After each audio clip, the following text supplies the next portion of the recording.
to fill the National Lottery Act number 6, the funding gap of the Commission and following matters, HB 1288.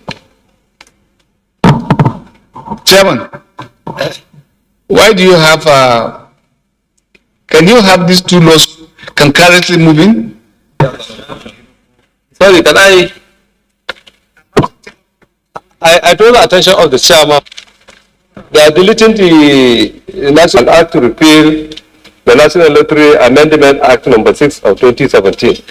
So that the National Lottery Act number 7 is gone. It's deleted. Because this is the original act. Two different subject matter laws. No, it's the same law. It's just like 1999 Constitution as amended. So this is the same law. No, but in reference, you don't make to law they have already amended. You don't make reference to it. That's sir. Now you are considering what in 2017. So the report is very wrong. No, let me explain because I don't know. Are they making reference to these other ones? Mr. Chairman, we had this back.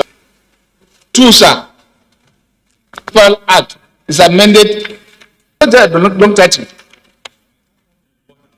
It has affected. I'm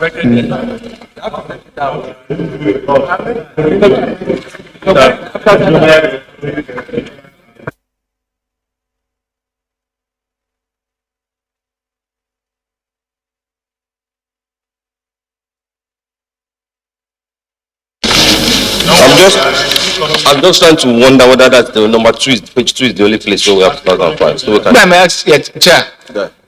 Did you subject this one to the drafters of the House? Of course, yes, sir. They did this work. Yes, sir.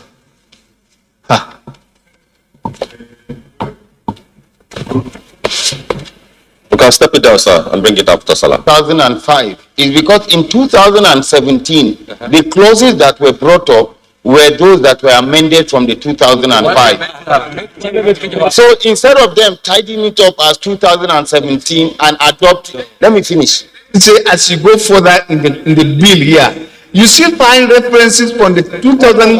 No, that's what I'm saying, sir. There's the 2005.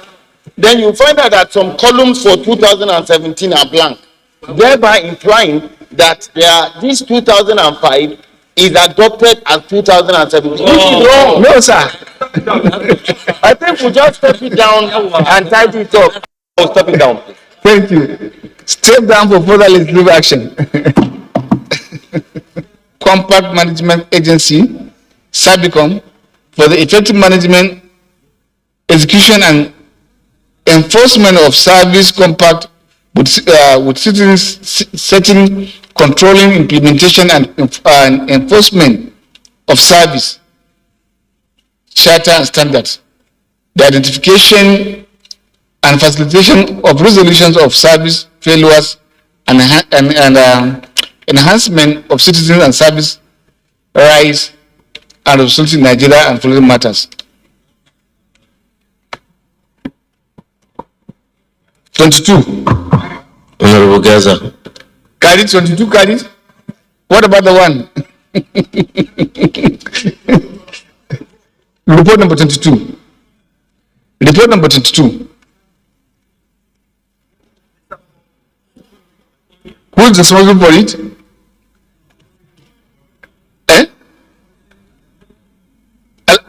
Is it on? Sabicom. We're dealing with we're just. So Sabicom is under which agency? Under Governmental Affairs. Under Governmental Affairs, Savicom. I mean agency, which agency is responsible? Yeah, it's not, it doesn't have an act. So, it's just a department. So they want Thank you. Yeah. Plus 1, 2, Carry. 2, 3, 4, 5, 6, 7. Sabicom. You should know about Sabicom. They are in every agency. Agencies that have almost the same functions. and resolve to probably tidy up to reduce cost in all governmental affairs. Now we're looking at a department that probably have the same similarity with others, and we're enacting a status to confer on them and increase the bureaucracies in our country and increase funding in our country. So we must look at it. You can't speak one thing yesterday and we'll come today and begin to do a different thing, because probably one of us have pushed a law. Now, yesterday, a resolution of the House. Resolution? Yeah, there was a resolution yesterday that the issues that the House, came through a motion that the House looked into how agencies can be merged. No, we have a standing, we have a committee. I think it has nothing to do with this particular. Executive, sir. Even in the executive. It's not an agency. They are not seeking for an agency. Are you looking for an agency? No, legalizing the work they are doing. It already exists. They have Thank you. staff, they have everything. They just want a legal framework behind it. Thank you. Behind it. It's under a ministry. No. It's under a ministry. Okay, thank you, Mr. Speaker. It is not enough for my colleagues, Honorable Sai, to say they have other agencies doing this. So you should give us those agencies doing this work. So give us those agencies to now know that we are creating another parallel agency. And I know about Sabico. I think they are already existing and they are already drawing resources. They are already drawing resources. So you are not creating a new resources drawing agency. So please. So that if they are going to exist or you are going to match them or whatever you are going to do, they have an instrument to say, this is the instrument for them to work. 7, 8, 9, 10. Alabi didn't do good lobby. Thank you.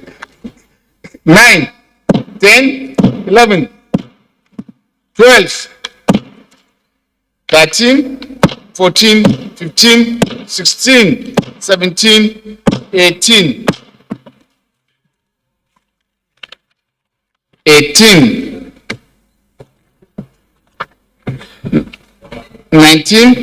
20, 21, 22, plus 1, plus 2.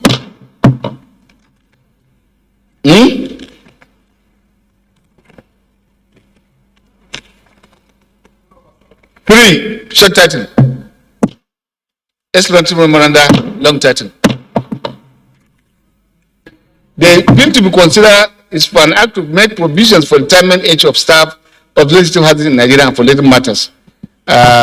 This is a bill, I would say, that seeks to enhance institutional memory of our institution and to ensure that we do not lose our base. That's just the intent.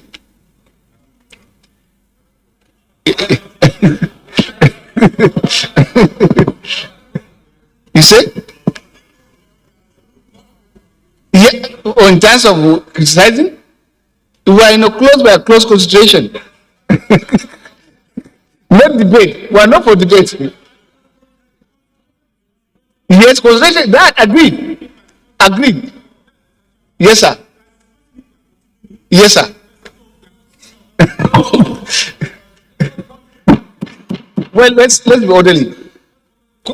Yes, sir. Plus 1. Colleagues. Let me beg. So that we do not throw the water, the baby with the bath water. In the head of without it, will survive. Plus 1. Yes, sir. Thank you very much, Mr. Chairman. My name is Honorable Babangida Ibrahim. I'm representing Malafashi, Kafur for constituency and for Katsina State. My observation on plus 1 is on the application. The provision of this bill shall apply throughout the Federation of Nigeria. So my question is, whether you have the power to legislate for state. One house. We are talking about National Assembly, but the application of the bill is saying it should apply throughout the federation. That's my observation. No, sir. We have, I say, let us not throw the baby at the bathwater. Osai, listen to me, and colleagues. I know that we have State Assembly Service Commission. And the attempt now is to bring them under the scheduled body, even in the constitutional amendment. So, as of today, they have the powers to do the appointments and promote. But I don't know whether we have the powers in terms of, if you can make law that can harmonize, where, I don't know. Yes, sir. GJ. Act of the Parliament cannot cure that, Mr. Speaker. Even from the title of the bill, a bill for an act to make provision for retirement age of staff of legislative houses in Nigeria. Not correct, sir. It's not correct from the title, sir. Thank you, sir. To address and accommodate the increasing needs of our demands. And I want to believe that we have passed law here, or laws, for instance, harmonizing the age of teachers in Nigeria. Retirement age. Enacted by National Assembly has the same principle, the same texture, and the same style of drafting. Now, of course, it's there. You use Legislative Powers and Privileges Act, which govern even both the House of Assembly. It govern both the House of Assembly. That's what you are using today. So, Mr. Chairman, yeah, it's a law. It's a law. It's a law. It's a law. This act, Legislative Powers and Privileges Act, it's a law. Can you imagine? He doesn't even know. Mr. Speaker, you are aware of that law. You are aware of this law. Honorable members, please. Honorable Osai, address the chair, please. Honorable members. Yes, sir, I'm doing that. Mr. You have it here. No, I recognize it. I'll get back to you. Mr. Chairman, I haven't listened to you attentively. I think it is very important. My name is Jim Abdulrahim Olajide. I represent Lagos Mainland Federal Constituency, Lagos State.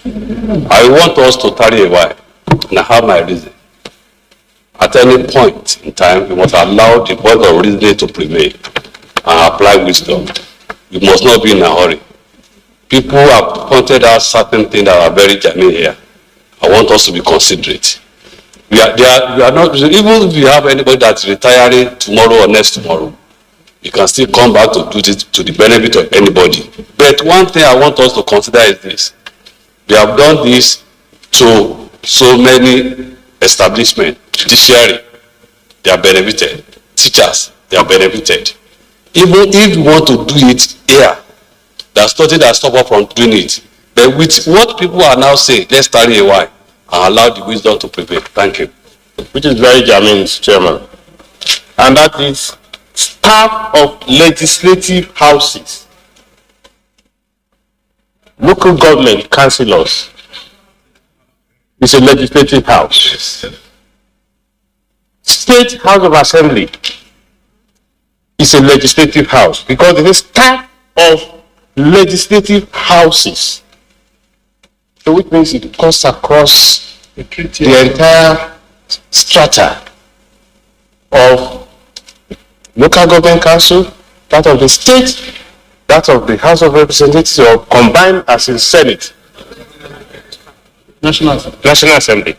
So I'm not too sure a deep thought was given, or consideration given to this title in relation to the body of the bill itself for this consideration. So I want to appeal, and I'm very happy you have noted one or two ambiguity. Wait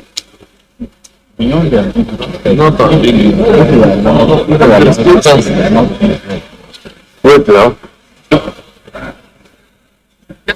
I'm so glad that from the chair, you have equally spotted some few things, which means flowing along the line with some of the ones already raised by my colleagues, that we tarry a while, according to what JJ said about this, so that we have a wider consultation and do due diligence, especially about this title. I so rest my case. Thank you. Public hearing. Thank you. In whatever we do, apart from the legal angle, we should also look at the moral angle. Mr. Speaker, Mr. Chairman, we all know it will be easier to take care of 10 members of staff on level 8. I used to be a public servant before coming here, than to take care of one director, and we are complaining of unemployment. If one has been favored by God to work for 35 years, let him go and ask herself, will I be very well? Will I be so happy to sit in my office while my children are roaming the streets as unemployed graduates? That's one. Two, whatever we do with this bill will have financial implications on not just the state government, but also the local government. Let us not look at this thing with a wave of the hand. There are issues even today with the law that we have made. The Economic and Financial Crimes Commission is one of the laws that we made here, EFCC. State governments are telling us that we don't have right to make that law because they don't have the right to supervise their finances. They are challenging that in court. Now we want to transfer a burden to the local government area that we have also admitted are not effective. This could be one reason that they will always place before Nigerians, that the law that you made has made our wage bill over bloated and we cannot construct even an ordinary culvert. To my mind, I think and I pray that we should let this just be the way it is. We attempted it in the 8th Assembly and it was not able to fly. And it is for that reason that we have a new clerk of the National Assembly. If it was sustained, I know for a fact that some who are directors today will never have been directors. They will not have that space to be directors. Some that are clerks today will never have that opportunity to be clerks today. So it will be very difficult for me to support it. It is preposterous for us. The man that has enjoyed from our rejection of this act yesterday wants to enjoy it today. Let us say no, so that when we walk out of this place, we walk with our heads and shoulders high. Thank you very much, Mr. Chairman. I will allow able contribution by the grace of God, so that we go out fine and we are seen to be moving and working as members of one family. On the issue raised regarding as to whether we can make laws based on what Osai brought, I want to say yes, he was very much correct, because what you have is the Legislative Houses Powers and Privileges Act. It means then it covers from the state to local government, and whatever it is, what you enjoy here as part of the privileges, of course, the state assembly member is expected to enjoy. So this matter is settled as to whether we can make similar, except I don't know. It is that has to do with.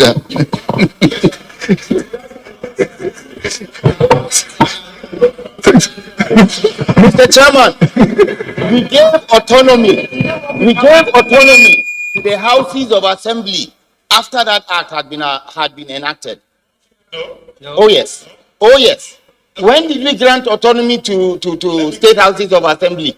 The autonomy is for them to have first line charge in terms of funding, finances. Yes, sir. Yes, sir. I will come up maybe. The National Assembly sent out over 150. The mood of the house is not the whatever you bring home. The mood of the house. Outside, it won't work. It won't work outside. Outside, it will not work. It's not going to work. The mood of the house is against you. 2-3 years ago, Point of order, Mr. Chairman. Abu Chairman, 2-3 years ago. Point of order, please. Order 12. Rule 9(1). Procedure on bills in the committee of the whole of the House.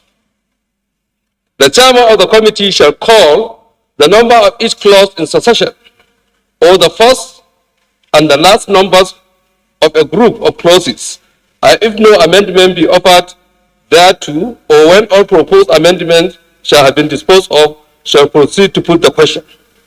My point of order is that this bill is not supposed to be subject to debate. So, Mr. Chairman, I want to advise on the basis of this, we should proceed and put the question clause by clause. Thank you. Yes.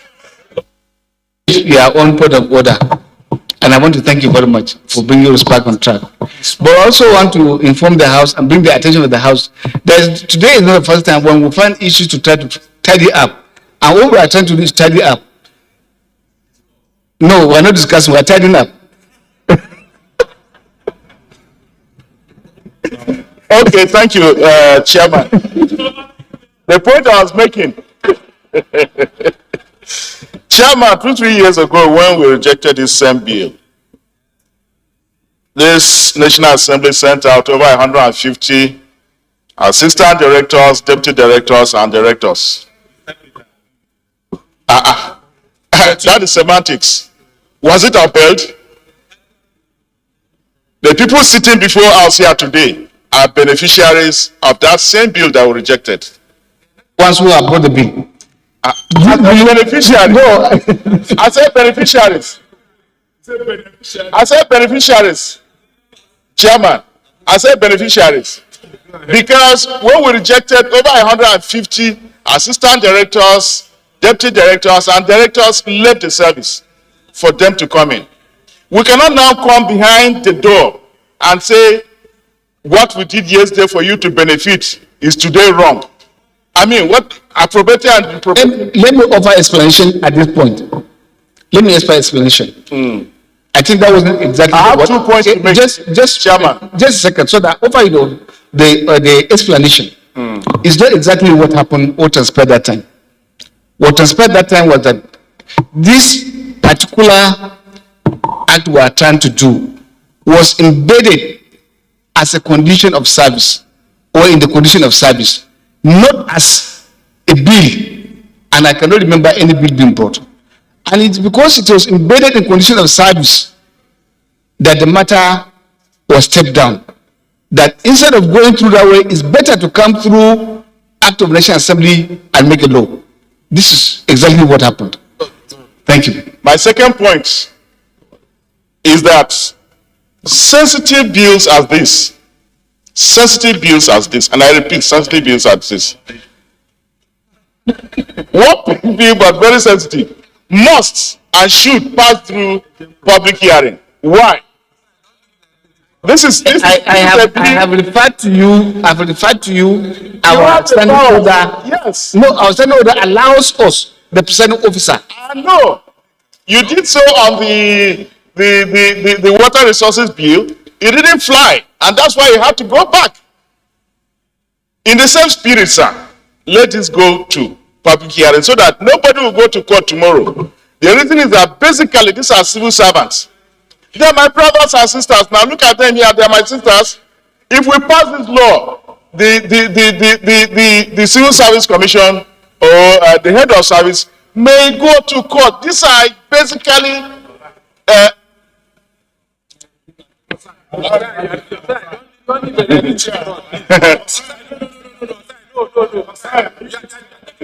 What was the comment of the head of service? When we tried to embed this in what was his comment? What was the comment of the head of service then? The head of service? Yes. I have not been to any comment from the head of service. Chairman, you know. No, sorry. To be a staff of National Assembly before coming here. And I know several of my colleagues are stagnated on the same spot since I left them. Yes. Mr. Chairman, let's not cogit at the possibility, this is the popular semantics in law. An attempt to do this is an attempt to cause crisis. The truth about it, sir, is that even if you pass this today, most states and most local governments will not adhere to it. Because it's not only going to bring financial burden on them, it's going to cause a lot of rupture. At a point in time when I was in the service of the National Assembly, there is this word used called legislative staff and non-called legislative staffs. By this law, I can't even understand who you are referring to. I took it all with the then clerk of National Assembly to his face. And that's one of the reasons why I pulled out. How do you describe an accountant in National Assembly as a called legislative staff and lawyers who cleaned up the bill as non-called legislative staff? And now you want an accountant to possibly become, to get to 70 years of age, lawyers who are working day and night, not to grow, remain on the same spot? Every law that lacks moral should not be allowed to exist. This law lacks morals. That raised the matter. The truth, Mr. Speaker, is this. Question. One of the, I have been inundated by my colleagues here. I have been off this chamber for more than 3-4 weeks. I came up with it because of this law. Because I've received more than 50 calls from my colleagues here who are saying, if this is the only thing you can do for us as a former colleague, we thank God for you. We cannot continue to ignore the shout of Nigerians. We must do this, and we must be seen to be doing it right for Nigerians. Mr. Speaker, the mood of the House does not favor this law. Simple as ABC. Bills based on issues raised, based on grammatical and other things. And I think, let me a little bit calm. Excuse me. The intent of this law, let me say, the last time when this matter was brought, I'm one of those that pushed for it. Because one, I thought it could increase the value institutionally of what we have. I have worked most of my time in the academic cycle. And I know the importance of having experienced people to man affairs. I agree to the sentiment raised by my brother in terms of stagnation, financial implication.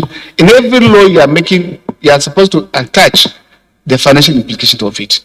It's part of our own processes. And that it failed the last time is not a reason for us to say we're not going to consider it. It's about the merit of what we're about to do.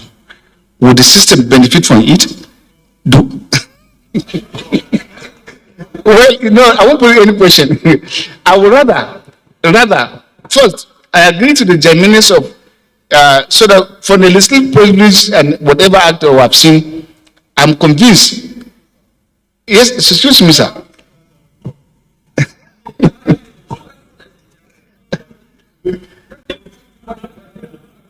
You say? Mislead the house? Why do you say so? No, sorry. Yeah, no, stand up. Stand up, man. It's mislead. Honorable member. Honorable member. Somebody is on the floor. The chairman has given the floor to Honorable Let me address that. Thank you. Mr. Chairman, sir, Mr. Chairman, let me address that. Osai, we are not just speaking here. We've known for years. You know me. I'm reasonably a man of courtesy. Is mislead and insult? I say mislead. I mean, you are giving information I think is wrongly misinterpreted. You've known me for over 30 years. We're in the student movement together, so you should not think I will come here now today and try to disparage or insult you. Please, that's not the intention. But that does not connote that we could make laws for local government and councils. That does just bring that analogy into this. All I'm saying is that this law, as it is on the surface, means that it gives an impression that will cover local government, state, and Weatherview. And here today, my dear colleagues, you have raised questions about a bill on education that we are trying to make law for states, and you raise objection to it on this floor today. So I am now saying that in the same spirit with which you challenge that procedure, that we should not now drop those principles on these. That's my position, my dear colleagues. we are saying that and I'm throwing your line now, Mr. Chairman, that with what things are now, this please will step down. Ideally, I want it to be a question to be pushed so that we just settle it today. But in your wisdom, you feel I should go and look at it so that emotions are down. We can look at it dispassionately, Mr.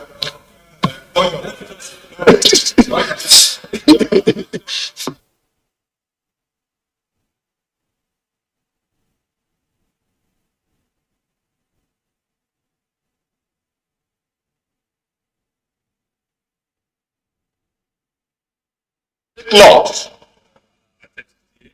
Yes, check it in your constitution. Item 67.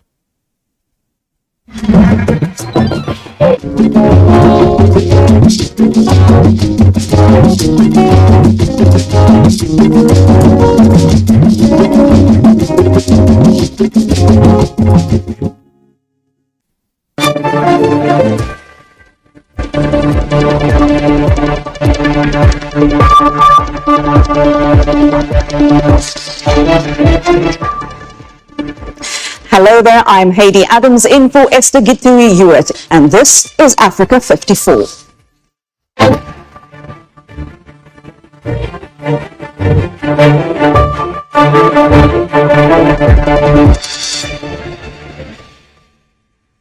A former top Rwandan official is found guilty of a role in the 1994 genocide. We'll have details. Kenyan University students begin a nationwide peace and voting campaign ahead of the August 9th election. And how Uganda is facing the challenges of home care.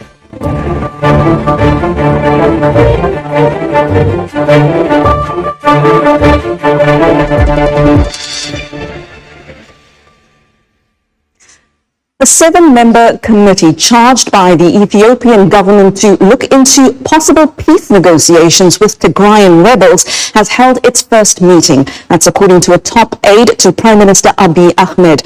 The group, headed by Deputy Prime Minister and Foreign Minister Demeke Mekonnen, started its work on Tuesday and decided on its internal workings and the ethics for the discussion, which is to be led by the African Union, according to Redwan Hussein, Ethiopian Prime Minister Abiy Ahmed's national security advisor.